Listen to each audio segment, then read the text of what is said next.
Praise the Lord. परमेश्वर का धन्यवाद देता हूँ कि इस साल के अंतिम दिनों में भी परमेश्वर वचन की सेवकाई मेरे द्वारा ले रहे हैं। इसके लिए मैं प्रभु का धन्यवाद और शुक्रिया अदा करता हूँ। और पूरे BFM मिनिस्ट्री की ओर से आप सबों को हैप्पी न्यू ईयर, नए वर्ष की बहुत बहुत सारी शुभकामनाएं आप सबों को। यह वर्ष आपके जीवन में तब्दील को लेकर आए, परिवर्तन लेकर आए और आप जैसा चाहते हैं, जो परमेश्वर चाहता है वैसा आप बन सकें। मेरे प्रियो, कल का दिन कुछ ही घंटे हमारे जीवन में बचे हुए हैं जो नए वर्ष को लेकर आने वाला है और एक कुछ ही समय में हम नए वर्ष में हम प्रवेश करेंगे। मेरे प्रियो, हम सब बहुत उत्साहित हैं कि नया वर्ष हमारे जीवन में एक और परमेश्वर दे रहा है। लेकिन मेरे प्रियो, ये नया वर्ष कैसा होना चाहिए? हम सब यही कामना करते हैं कि ये नया वर्ष हमारे जीवन में खुशियों को लेकर आए। सबसे पहली बात मैं आपको बताना चाहता हूँ कि नया वर्ष हमें एक अवसर देता है कि हम अपनी प्राथमिकता को जानें ताकि हम सही निर्णय लें उस विषय में। दूसरी बात, नया वर्ष हमारे उद्देश्य को पहचानने के लिए हमें अवसर प्रदान करता है कि हम क्यों जन्मे हैं। तीसरी बात, नया वर्ष हमारे जीवन में दर्शन को पहचानने का अवसर प्रदान करता है कि हम अपने दर्शन को, अपने फोकस को उस पर रख सकें। चौथी बात, नया वर्ष हमें हमारे पास्ट को, जो बीते हुए समय है, उसे गाड़ने का समय है मेरे प्रियो। पांचवी बात, 2022 का जो भी बोझ हमारे पास है उस बोझ को हम 2022 में ही रखें, 23 में लेकर हम प्रवेश ना करें। यही हमारा परमेश्वर इस नए वर्ष में मुझसे और आपसे अपेक्षा करता है कि हम सारे चीज़ों को हम एक साइड रखकर, 2022 की चीज़ों को हम 22 में ही रखकर हम 23 में अपने हाथों को खुले हाथों के साथ हम प्रवेश करें।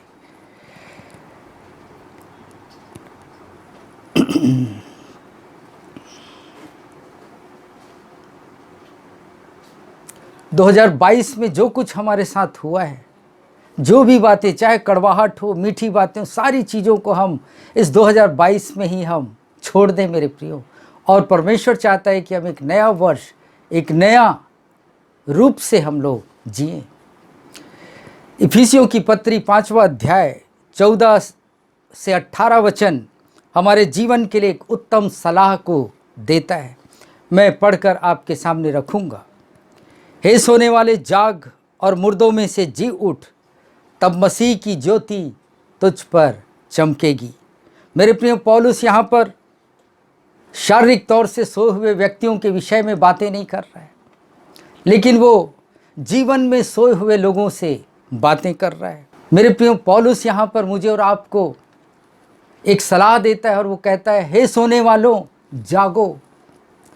मीन्स कई ऐसे लोग हैं मेरे प्रियो, बहुतेरे लोग हैं जो सोते सोते हुए भी चलते हैं।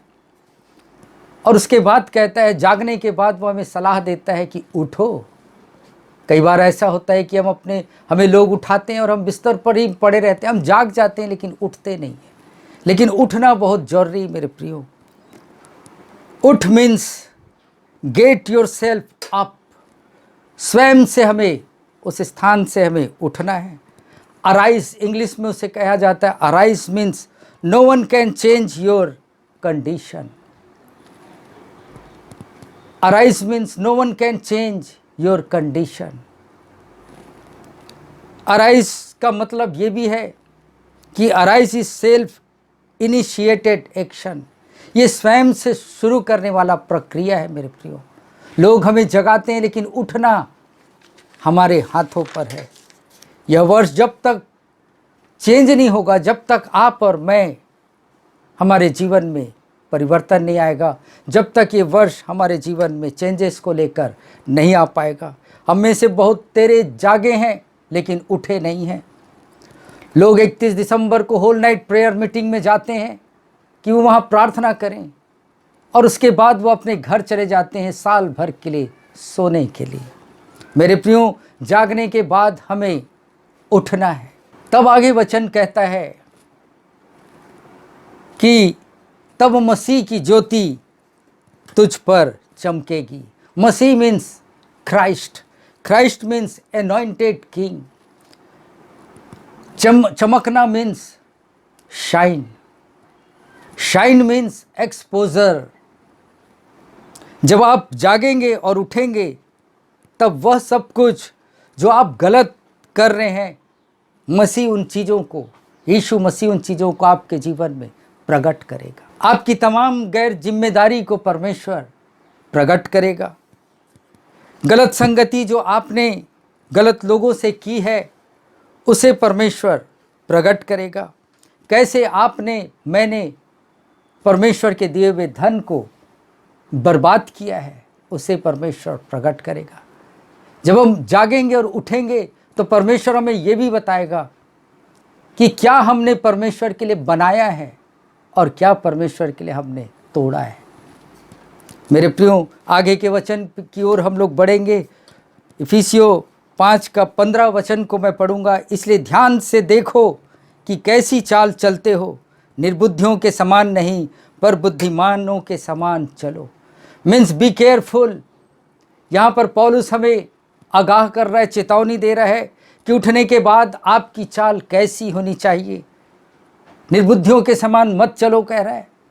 मीन्स हमको वाइजली हमको चलना है। Wise means wisdom, it means apply knowledge. परमेश्वर यहाँ ये नहीं कह रहा है कि जागो उठो और अपने पुराने स्टाइल, जीवन के स्टाइल को फिर से वैसे ही जियो, लेकिन परमेश्वर ये चाहता है कि हमारे जीवन में कुछ परिवर्तन आए। जो ज्ञान आपने पाया है मेरे प्रियो, उसके अनुसार परमेश्वर चाहता है कि हम जिए।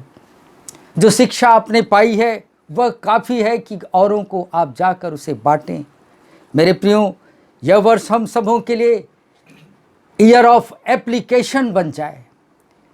ये वर्ष मेरे और आपके लिए अमल करने का, जो कुछ शिक्षा हमने परमेश्वर से पाई है उसे हम अमल करने वाले बन जाएं। यह वर्ष मेरे और आपके लिए अनुभव का वर्ष हो। जो भी सिद्धांत, नियम, प्रकाशन हमने परमेश्वर से पाया है उसे हम अमल करें। इफिसियों 5 उसका 16 वचन पर हम देखेंगे। ये वचन क्या कहता है? अवसर को बहुमूल्य समझो क्योंकि दिन बुरे हैं। दिन बुरे मीन्स समय हमारे पास थोड़ा है। Days are evil means days are short. सबोपदेशक 12 उसका 1 कहता है, अपनी जवानी के दिनों में अपने सृजनहार को स्मरण रख, इससे पहले कि विपत्ति के दिन और वे वर्ष आए जिनमें तू कहे कि मेरा मन इनमें नहीं लगता। मीन्स जागो, उठो और समय को बहुमूल्य समझो। पौलुस मुझे और आपको एक शिक्षा दे रहा है इस नए वर्ष में।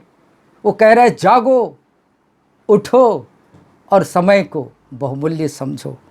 क्योंकि जैसा आप सोच रहे हैं कि मैं बहुत दिनों तक जीऊँगा, कई वर्षों तक जीऊँगा, मेरे प्रियो, हम इस गलत फहमी में ना रहें।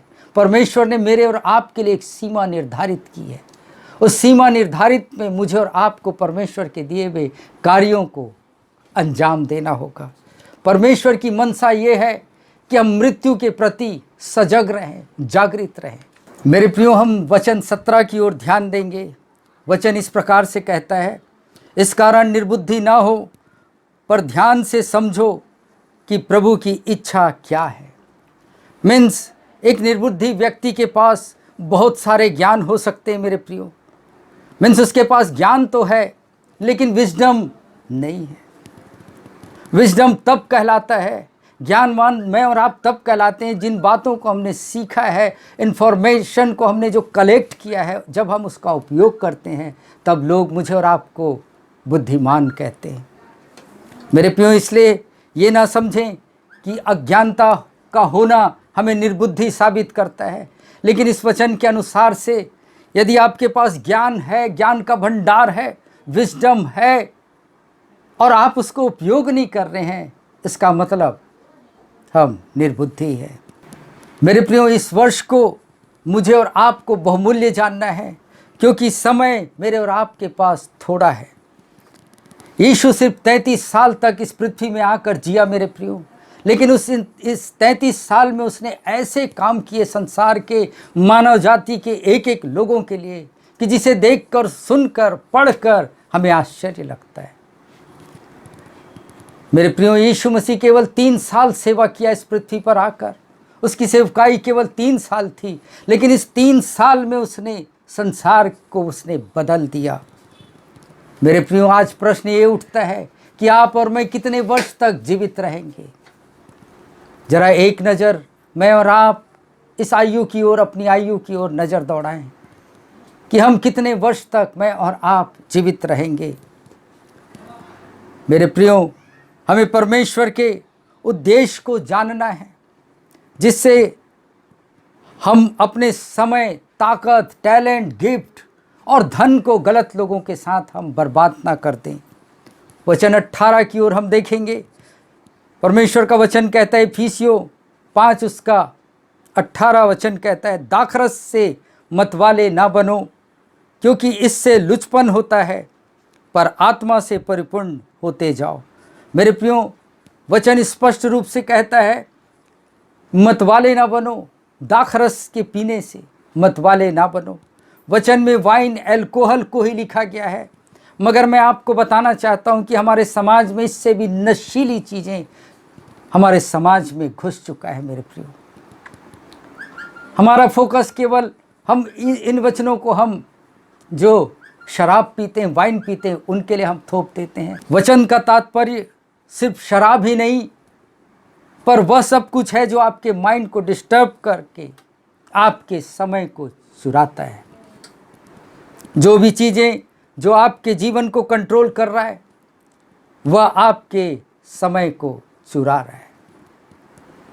शायद वह शराब ना हो, ड्रग्स ना हो, पर शायद पोर्नोग्राफी हो, अश्लील वीडियो हो, व्यभिचार हो, इंटरनेट में गेम खेलना हो, मोबाइल हो, टीवी हो, सिनेमा हो, ये सब उस कैटेगरी में आ जाता है, क्योंकि ये हमारे समय को बहुतायत से चुराता है। समय चुराना मीन्स, मेरे प्रियो, लाइफ को, आपके लाइफ की चोरी करना है। इसलिए हम अपने लाइफ को प्रोटेक्ट करना, मुझे और आपको जानना है कि हम अपने लाइफ को किस रूप से हम प्रोटेक्ट करें। मेरे प्रियो, हम तभी अपने लाइफ को प्रोटेक्ट कर पाएंगे जब हम अपने जीवन के उद्देश्य अर्थात पर्पस को समझेंगे। एक व्यक्ति है बाइबल में जिसका नाम यूसुफ है, जिसका नाम जोसेफ है। वो अपने उद्देश्य को जानता था, भली भांति रूप से जानता था। वो अपने भाइयों के द्वारा गड्ढे में डाला गया, पर वह बेबस था। वहाँ पर वो बेबस था, पर आशाहीन नहीं था। आज हो सकता है कि आप भी बेबस हों, आप भी ऐसी परिस्थिति से गुजर रहे हों, पर याद रखिए, घबराइए नहीं। ऐसी स्थिति परिस्थिति में एक कारवा आ रहा है जो आपको उस गड्ढे से उठाकर मिस्र के सिंहासन तक आपको बैठाने के लिए वो कारवा आ रहा है। मेरे प्रियो, वो कारवा किसी और का नहीं, वो कारवा मसीह यीशु का आ रहा है। वो आपको इस दलदल भरे स्थान से उठाकर अपने स्वर्गीय स्थानों में वो सिंहासन पर बैठाने के लिए यीशु मसीह शीघ्र इस जगत में आने वाला है। इसलिए मेरे प्रियो, अगर आप चाहते हैं एक ज़मीनी स्तर से आप सिंहासन तक पहुंचना चाहते हैं, तो उस कारवे का इंतज़ार करिए। वो कारवा किसी और का नहीं, लेकिन वो कारवा मेरे और आपके लिए गुड न्यूज़ है। वो कारवा यीशु मसीह का है। वो यीशु मसीह बादलों पर मुझे और आपको लेने के लिए आने वाला है कि हम सब उसके संग सिंहासन पर राज करें। प्रभु इस न्यू ईयर में आप सबों को बहुतायत से उत्साह, आशीष और ये वर्ष आपके जीवन में परिवर्तन को लेकर आए। प्रभु आप सबों को बहुतायत से आशीष दे। आमीन।